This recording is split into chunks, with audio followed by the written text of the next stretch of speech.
বঙ্গোপসাগরে সৃষ্ট গভীর নিম্নচাপের কারণে কক্সবাজারের সেন্ট মার্টিন দ্বীপে ভারী বৃষ্টি ও দমকা হাওয়া বয়ে যাচ্ছে। এতে জোয়ারের পানি স্বাভাবিকের চেয়ে 4 থেকে 5 ফুট উচ্চতায় প্রবাহিত হয়ে দ্বীপের চারপাশে ভাঙন দেখা দিয়েছে। এরই মধ্যে জোয়ারের পানি লোকালয়ে ঢুকে তলিয়ে গেছে সেন্ট মার্টিনের অন্তত 1/2 শতাধিক ঘরবাড়ি।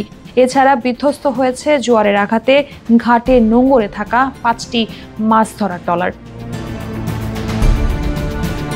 সেন্ট মার্টিন ইউপির ভারপ্রাপ্ত চেয়ারম্যান ফয়জুল ইসলাম বলেন, বঙ্গোপসাগরে গভীর নিম্নচাপ সৃষ্টি হওয়ায় স্বাভাবিকের চেয়ে 5 ফুট জোয়ারের পানি বেড়ে যাওয়ায় দ্বীপের গলাচিপা, কোনাপাড়া, দক্ষিণপাড়া পানিতে তলিয়ে গেছে। এতে অন্তত 1/2 শতাধিক ঘরবাড়ি পানিবন্দী হয়ে পড়েছে। এছাড়া মাছ ধরার 5টি ট্রলার জোয়ারের আঘাতে বিধ্বস্ত হয়ে গেছে।